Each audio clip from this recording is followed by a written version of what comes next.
अस्सलाम वालेकुम स्टूडेंट्स। हमारा टॉपिक है एलजी के अंदर पॉलीसाइफोनिया। रोडोफाइटा पढ़ रहे हैं। रोडोफाइटा की एक जीनस है पॉलीसाइफोनिया। क्लासिफिकेशन की बात की जाए तो डिवीजन है Rhodophyta, class Rhodophyceae, order Ceramiales, family Rhodomelaceae, genus Polysiphonia.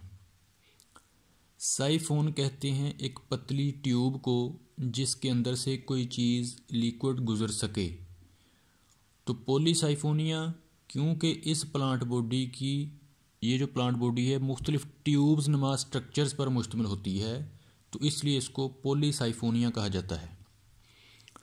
अक्रंस या हैबिटेट के कहाँ कहाँ पर पाई जाती है, तो बेसिकली ये मेरीन एल्जी है। कोस्ट और साइड ऑफ ओशंस, समुद्रों के किनारों पे यानी साहले समुंदर पे ज़्यादातर पाई जाती है और ये अटैच होती है रॉक्स के साथ या साइल के साथ। सम स्पीशीज़ आर एपीफाइटिक, कुछ स्पीशीज़ जो हैं वो एपीफाइटिक होती हैं यानी दूसरे प्लांट्स के ऊपर रहती हैं।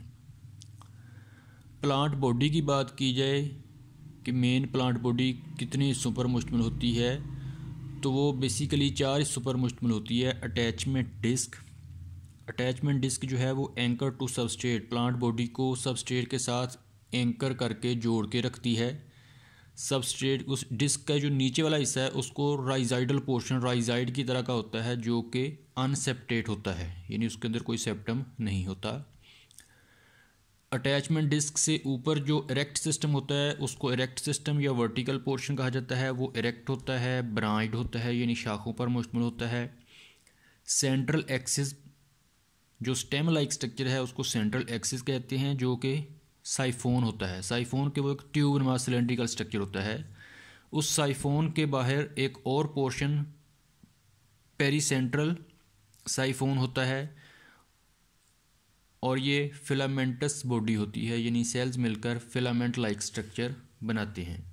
2 पार्ट हो गए, attachment disc and vertical portion. Third part होता है कॉर्टिकेटेड फिलामेंट। कॉर्टिकेटेड फिलामेंट जो है वो हम आगे देखेंगे भी। और ट्राइकोब्लास्ट क्या होता है, मोनोस्फाइनस होता है यानी 2 स्फाइनस 2 रुखा फोर्क लाइक होता है। Contain single layer of cells, और ट्राइकोब्लास्ट होता है वो मोस्टली कलरलेस होता है और सिंगल लेयर ऑफ सेल्स पर मुश्तमिल होता है। अगर जनरली देखा जाए कि एक प्लांट बॉडी क्या है, तो ये है अटैचमेंट डिस्क जो कि सबस्ट्रेट के सरफेस के साइल के या रॉक के बराबर है, ये अटैचमेंट डिस्क है। इसके नीचे ये जो जड़ नुमा स्ट्रक्चर है इसको राइजाइडल पोर्शन कहा जाता है। ये जो वर्टिकल सिस्टम है इसमें ये सेंट्रल एक्सिस है, स्टेम लाइक स्ट्रक्चर। स्टेम जो है या सेंट्रल एक्सिस जो है ये ब्रांच्ड होता है। कुछ ब्रांचेज जो हैं वो लंबी होती हैं, उनको लॉन्ग ब्रांचेज या लॉन्ग फिलामेंट्स कहा जाता है।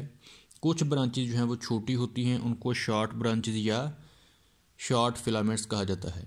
इन फिलामेंट्स के ऊपर एक फोर्क लाइक स्ट्रक्चर होता है जिसको फिर ट्राइकोब्लास्ट कहा जाता है।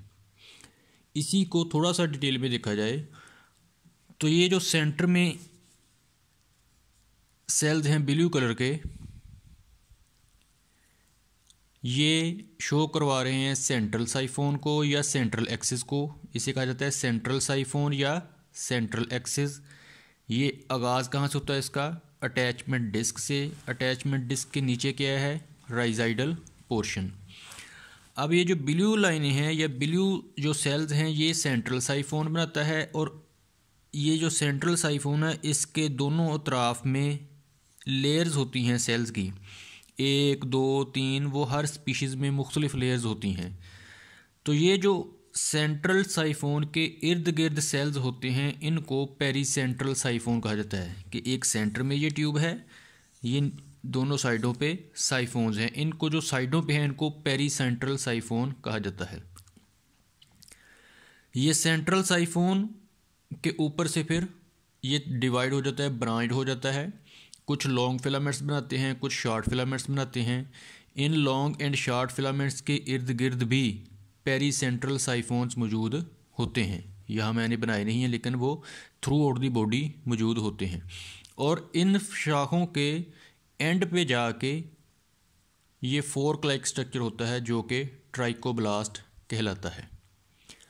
तो ये है प्लांट बॉडी ऑफ पॉलीसाइफोनिया, अगर उसके स्ट्रक्चर की बात की जाए तो।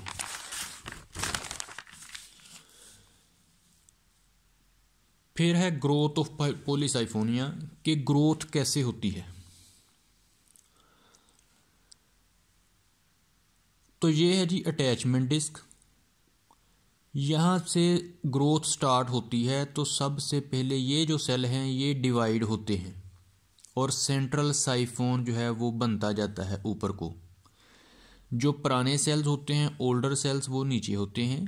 ये है अटैचमेंट डिस्क, नीचे को राइजाइडल पोर्शन बन गया और ऊपर को ये सेंट्रल साइफोन डेवलप हो रहा है। सेंट्रल साइफोन पहले बनेगा, ये डिवाइड होंगे सेल्स ट्रांसवर्सली सारे। ओल्डर सेल्स नीचे हैं, यंगर सेल जो हैं वो ऊपर हैं। इनका जो आखिरी सेल होगा उसके अंदर जाके डिवीजन होगी ओब्लीक डिवीजन। ओब्लीक डिवीजन होती है इस तरह की कि ये एक सेल है तो उसके अगर इस साइड पे इस तरह डिवीजन हो तो उसको ओब्लीक डिवीजन कहा जाता है। ओब्लीक डिवीजन को की वजह से जो सेल इस तरह के दो बनते हैं यहाँ, इनको कहा जाता है ट्राइकोब्लास्ट इनिशियल्स। ट्राइकोब्लास्ट इनिशियल जो है वो इधर को भी डिवाइड होते हैं फिर ट्रांसवर्सली और इधर को भी डिवाइड होते हैं, तो इसको कहा जाता है ट्राइकोब्लास्ट। और यही ब्रांचेज होती हैं, ये बड़े हो जाते हैं, जब मैच्योर हो जाते हैं फिर इसको ब्रांच कहा जाता है। इसके ऊपर जाके दोबारा आखिरी सेल जो है वो दोबारा डिवाइड होता है और दोबारा ट्राइकोब्लास्ट न्यू बनता रहता है। इसी को अगर थोड़ा सा और डिटेल में देखा जाए तो ये है अटैचमेंट डिस्क। अटैचमेंट डिस्क के सेंटर में ये है सेंट्रल एक्सिस जो कि रेड कलर में है। सेंट्रल एक्सिस बन गया जब, तो सेंट्रल एक्सिस के जो सेल्स हैं वो अपने दोनों तरफ सेल्स की लेयर प्रोड्यूस करते हैं। ये जो ब्लू लाइनें हैं, ये जो ब्लू कलर के अंदर सेल्स हैं ये हैं पेरी सेंट्रल साइफोन्स, यानी पहले सेंट्रल साइफोन बनता है। सेंट्रल साइफोन जो है अपने दोनों साइड पे पेरी सेंट्रल साइफोन को डेवलप करता है। ये हर स्पीशीज़ की खूबी होती है कि उसके अंदर different number of pericentral siphon होते हैं, इसी लिहाज से इसकी क्लासिफिकेशन भी की जाती है। पेरी सेंट्रल साइफोन के भी इर्द गिर्द ये कॉर्टिकल साइफोन होता है, जिसे कॉर्टिकेटेड पोर्शन हमने पीछे पढ़ा था कि तीसरा हिस्सा जो है कॉर्टिकेटेड पोर्शन है या कॉर्टिकल साइफोन है। तो ये पेरी सेंट्रल साइफोन के भी अतराफ में साइडों पे ये नए सेल बनते हैं, ये जो दोबारा रेड कलर में दिखाए गए हैं। लेकिन ये जो सेल्स होते हैं ये बेस से शुरू होते हैं और कुछ बुलंदी तक जाते हैं, ये through out the entire length नहीं होते।